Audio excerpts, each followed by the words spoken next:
I stopped eating any kind of vegetables, fruits, breads, desserts, sugars, sweets of any kind for over 366 days.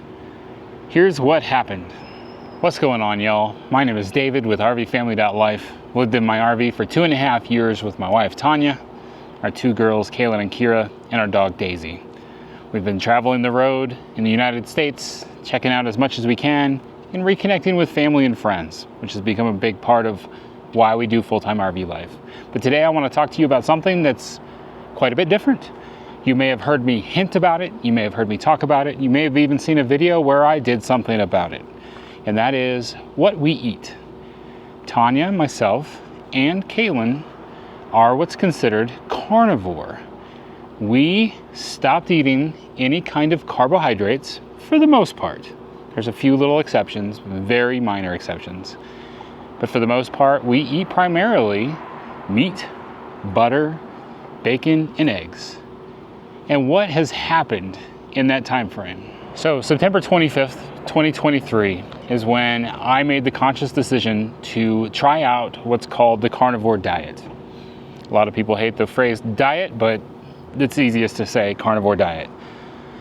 Tanya almost immediately jumped on board as well, as she had been talking about it for a while, saying, look at this, check this out, what do you think about this? And I finally got my mind wrapped around it, and I wanted to actually give it a shot. There are a lot of different reasons as to why someone would go down this path. And going down this path kind of really will blow your mind when you start realizing that a lot of what you have learned about what you should eat, what you shouldn't eat, is probably very wrong. Especially just the very thought that you want to eat a lot of animal fat. Yeah, any doctor that's watching this right now is about to lose their mind and be very upset with me. And quite frankly, I don't care. My decision to go down the path of the carnivore diet was based on the testimonies of others that have had success. Now, there's various different reasons why someone would do this. A lot of times it's based on weight loss. And most likely, if you're doing things right, you will experience weight loss, and some even dramatically. What really got my attention was a number of gentlemen that I was watching on YouTube live streams that had been over 700 pounds. And by only removing carbohydrates from their diet, they were down in the 300-pound range. Not a bunch of exercise or fancy programs or medicines. They were pretty much just eating a bunch of steak and butter and bacon and eggs, and they lost a bunch of weight. Blew my mind. I wanted to know more. I did a lot more research. And I could not believe the amount of people I've found that are already involved and tied to this. Sorry, I needed to relocate. Somebody decided to crank up their diesel truck and just let it run right by where I was recording. So I started doing all this research for the carnivore diet, and I found a lot of people that were already doing this. Some of the big ones were like Jordan Peterson and his daughter Michaela Peterson, and Jordan's wife as well. And the reasons they do it is not just because they're trying to lose weight. It has a massive impact on various different levels of the body. Michaela Peterson had a horrible physical life growing up. She was having, I think, joint replacements done at the age of 18 from such catastrophic pain. When she tried out the carnivore diet, she found great relief. Her body started to go into line just how it should be, how she was designed to be. But by having so much other bad foods as well as other things, I think she experienced a lot of mold as well, that caused things to go bad for her. When she just started consuming, for her, she just consumes beef, lamb, I believe salt and water. She does what's called the lion diet. She's very strict with her. She doesn't have any dairy or pork or chicken. She was able to overcome so many of her physical hurdles to get back to a normal life. You can look up these people and you can go in and watch their testimonies. So I started joining these groups where there's thousands of people that are carnivores, and they're curing things like their type 2 diabetes. They're curing their high blood pressure. They're curing cancer.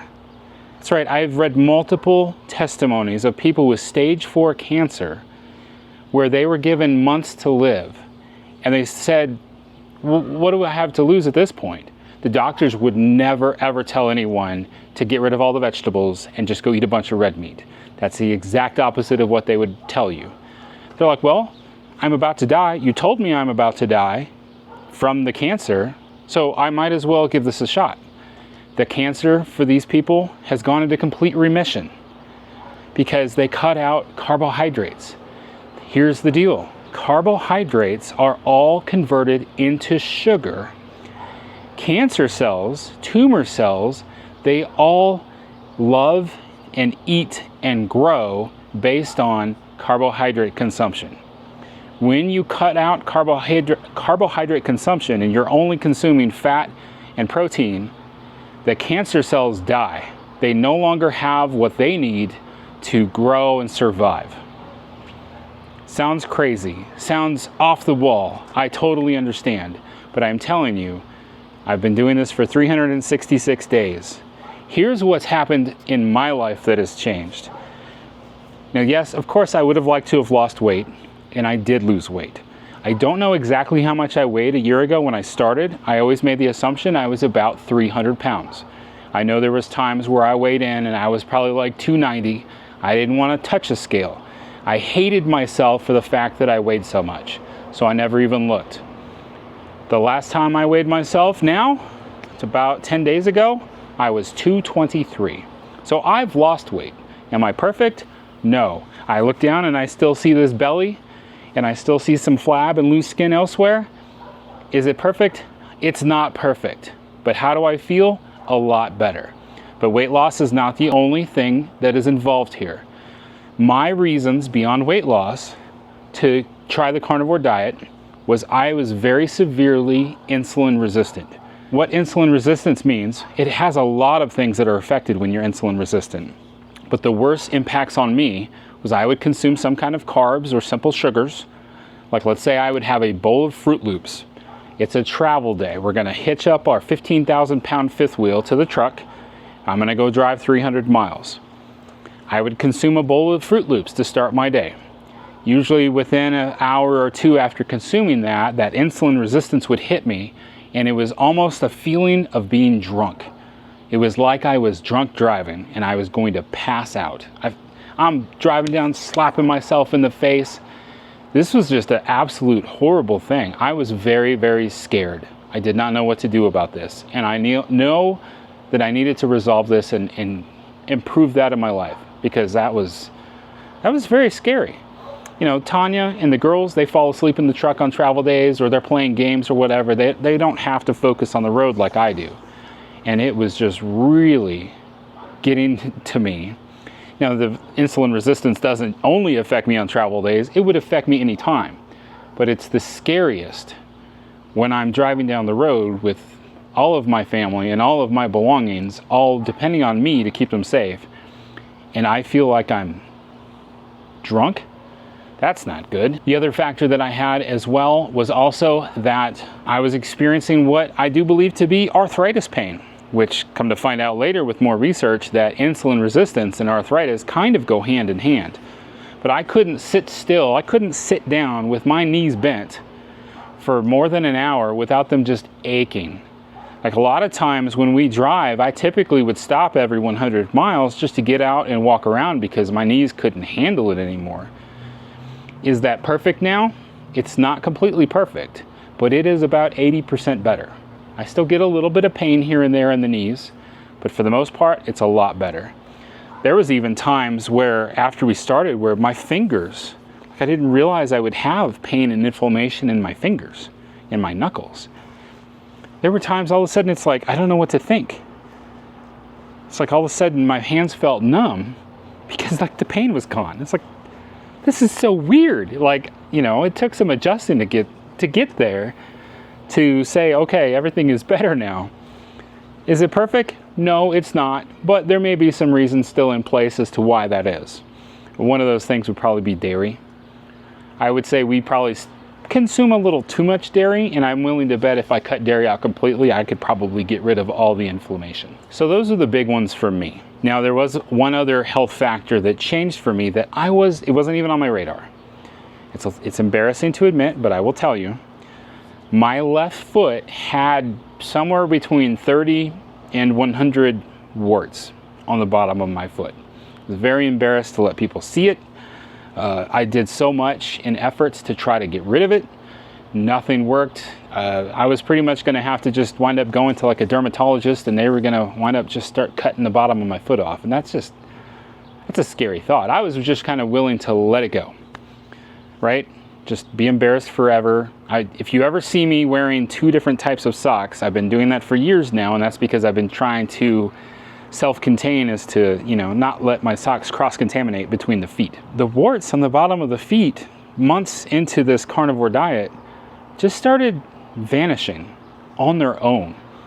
And as I started reading and looking into it and discovered that that's all a part of what's called autophagy, when you've starved your body from carbohydrates, those cells die off and begin to get scavenged and repurposed elsewhere as perfectly good material, or just discarded as waste. It didn't come off of my foot. The body actually took it in and got rid of it. It's not completely gone. When I get my foot really wet, I can still see some small, tiny traces of where the problems were. They're almost gone. Tanya was just blown away. She didn't see my foot for months. She knew, she'd seen my foot. I wouldn't let her touch it. Like earlier in our marriage, I'd be like, hey, honey, will you rub my feet?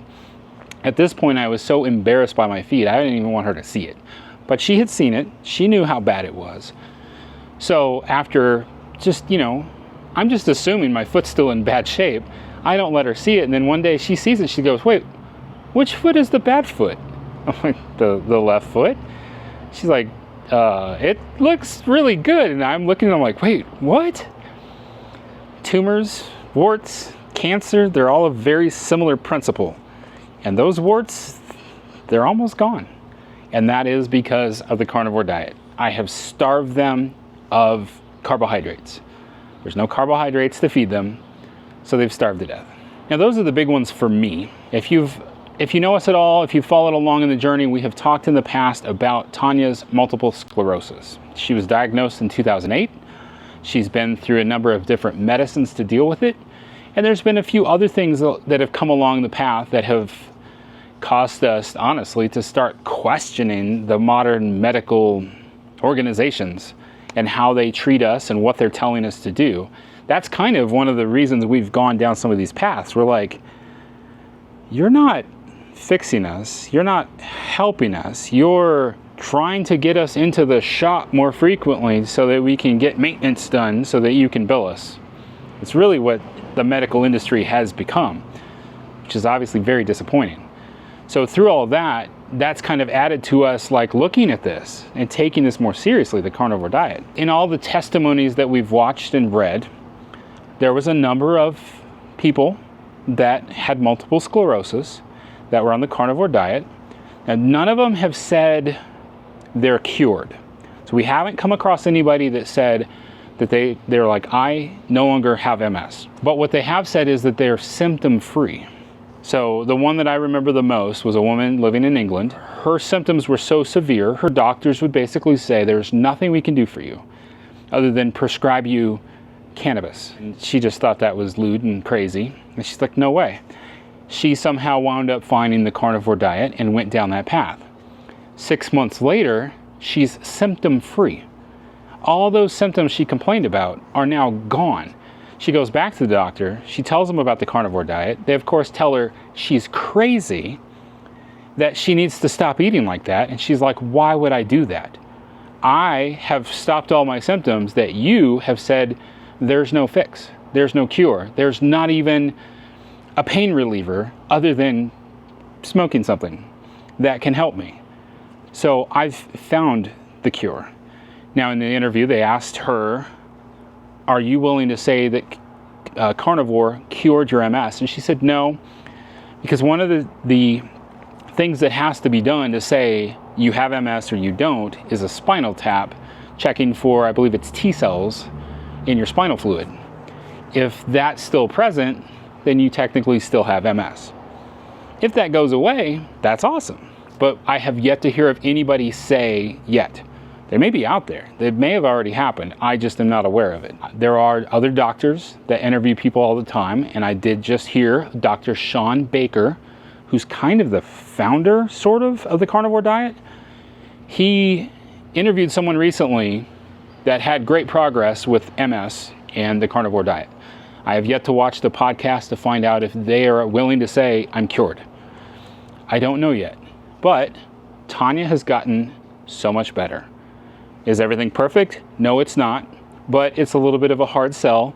She doesn't want to give up her heavy cream in her coffee and cheese. Those items may actually be holding her back from truly curing. We're taking this one day at a time. We've had times, Tanya's gone a solid month where she truly ate very clean.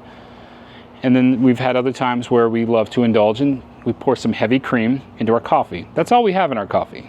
Heavy cream and coffee. That may be holding her back from getting much better. We'll come back to that and revisit that later. She has stopped taking a lot of her medicines. There are still primary medicines that she is taking, kind of the big ones that keep MS from crippling her at some point. It's a leap of faith to say, I'm going to stop taking this medicine. We're not necessarily ready for that leap just yet. What we're looking for is Tanya's primary and initial cause for her diagnosis was her left hand. She is numb and tingly in her finger and thumb. And that's because of damage to the myelin sheath on her spinal cord up by the brain, which was witnessed by the neurologist through MRIs. She has said it's felt better, as in it's improving. There are people that have witnessed that the damage from MS was repaired with the carnivore diet. So that's kind of what we're looking for as the sign that we should take that leap of faith and that she should stop taking that medicine. I'm sure you're wondering, what on earth does this have to do with RV life? It doesn't really. But this is something that we want to share with everybody. Something that you can do, whether you live in a house, apartment, RV, a tent, wherever. It can be done. It is a little harder to manage than if you have a house. If you've got a deep freezer, you can buy a lot more meat. You can take care of, when you get a good deal. We did a video on, we bought a 3 cubic foot freezer. Instead of putting a washer dryer combo in our pantry, we have a 3 cubic foot freezer so that we can hold more meat. When we find good deals, we can freeze it up and hold it in there. Or when our friends give us some tuna steaks and T-bones that are all frozen, we're prepared to keep that stuff. Thank you, Jay and Erica. So that's something we want to talk more about, is how we are able to sustain this lifestyle of eating primarily meat for the most part while living in an RV. Because a lot of people will tell you when they live in an RV and they're traveling the country, it becomes very easy to feel like you're on holiday and go out to eat constantly. So I will tell you that starting off with this, it takes a very concerted effort to make sure that you're only eating primarily what you're cooking at home and to be very strict about what you're doing. It gets easier. It really does. We're to a point now where we don't hardly like going to restaurants because often it costs us way too much to get full the way that we eat when you remove the veggies and the bread and all the sides and everything. And you take it down to just meat. And we're like, well, I don't just need an 8-ounce steak. I need a 16-ounce steak. I might need 20-something ounces of steak just to get full. Anybody who orders steak at a restaurant knows that's expensive. So it's a lot cheaper for us just to eat at home. So we do a lot more prep work. I'm constantly making burger patties with slices of cheese on top for our travel days, which this sounds weird. The whole family bought into this. We eat those cold on the road. I'm delighted that they were all willing to do that with me because it saves us a lot of money. Stopping at McDonald's or Wendy's and ordering just burger patties with cheese can cost us still about $30, maybe $40, depending on the location. We can get full that way, but it's a little crazy, a little inconvenient. Quite honestly, a lot of crazy looks from the cashiers.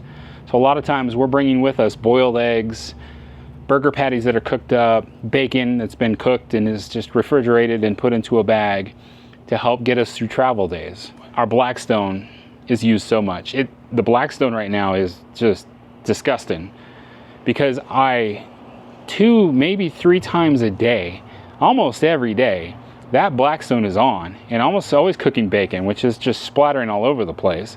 And I don't know if I just overheated it or what, but the paint is just like peeling right off. I've tried cleaning it and it just made the paint come off faster. All that aside, we eat only beef, butter, bacon, and eggs, some chicken, a little pork. We live in an RV full time, and it has made a huge, profound impact on our lives. We want to share that with you because, just think about this. If you had found the cure for cancer and you didn't share it with people, you kept it a secret, would you not feel a little bit guilty? You may say that I'm absolutely crazy. You may be in the medical industry and you may be upset at me right now for selling something that seems like snake oil. I'm not selling anything. I want to make sure that's very clear. I'm not selling a diet plan. I'm not selling you any kind of coaching. None of that. I can lead you to a number of different YouTube videos, Facebook communities, Instagram reels that can help you get through all of this, and it's at a cost of nothing to you. The biggest thing is changing your mindset at the grocery store.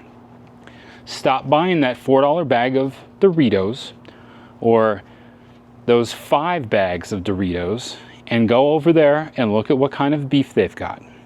Learning how to cook beef, learning how to make it so that it works for you, so that it tastes better. Finding what kind of fish that you like to eat. Checking out different cuts of pork, the different types of chicken that you like. Getting some good quality eggs, eating some butter. I know that sounds really weird, but I do eat sticks of butter.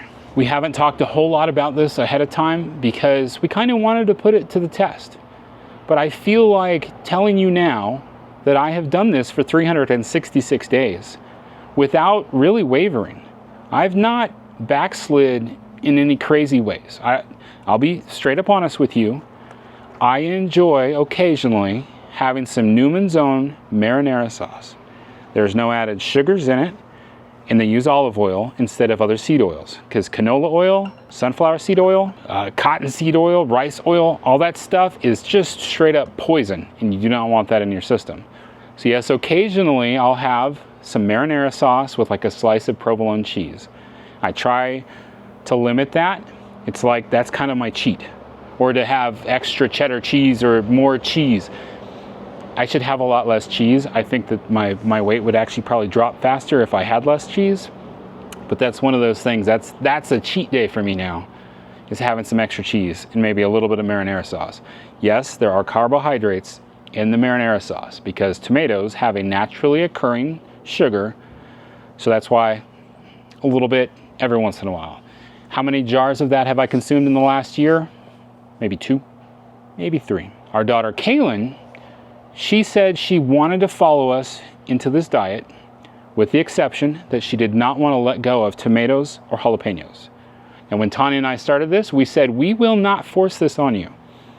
We will continue to allow you guys to eat what you want, with the exception of we're going to start removing some things.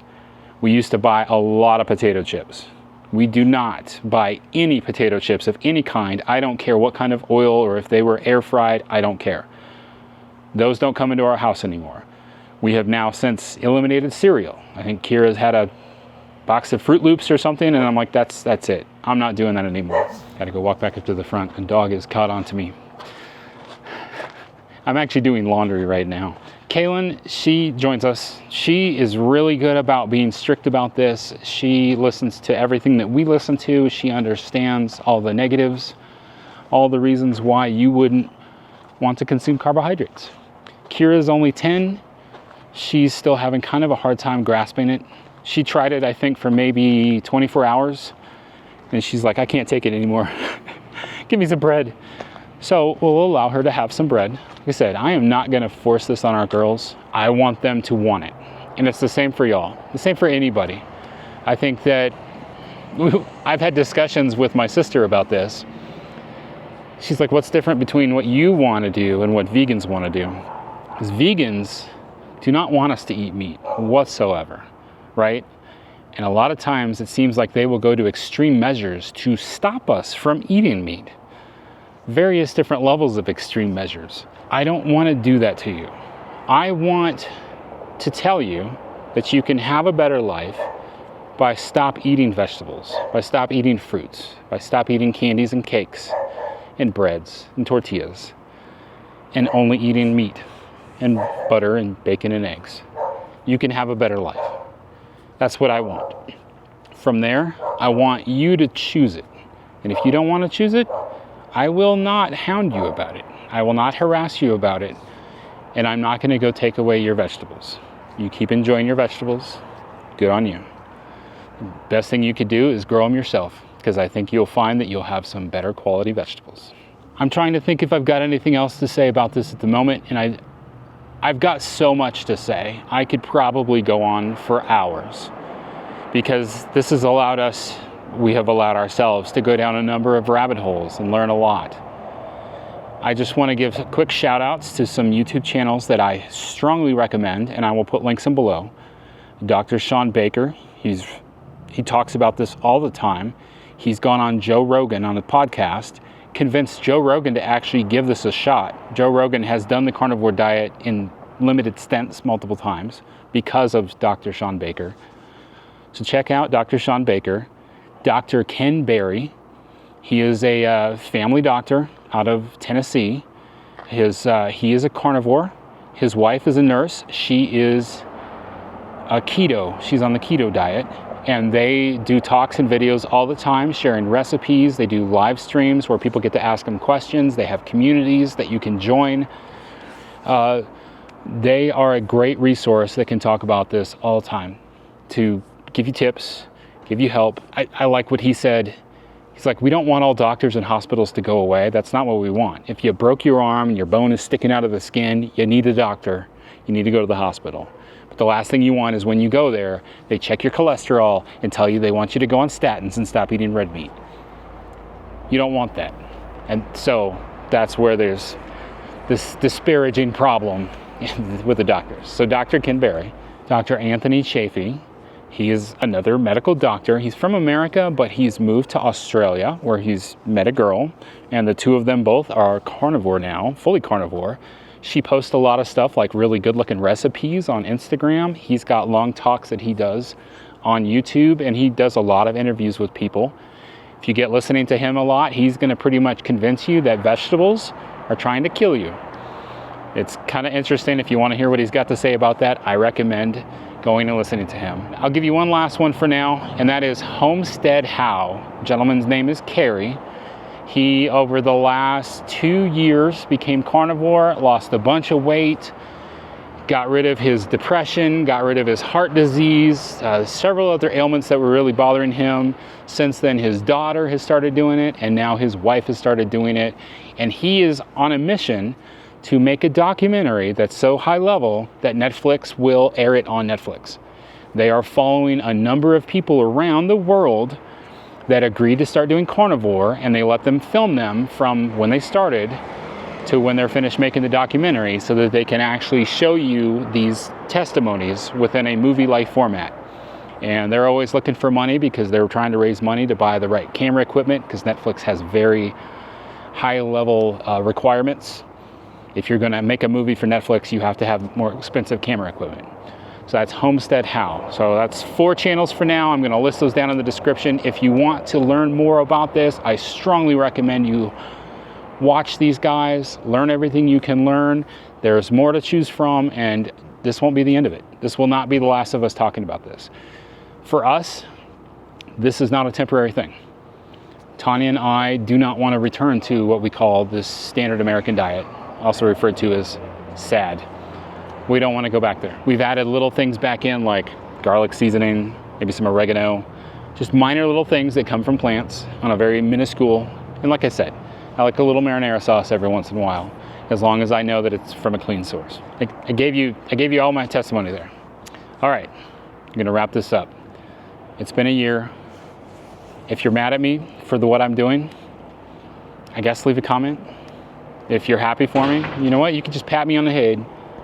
Good job. You made it a year without eating any carbs.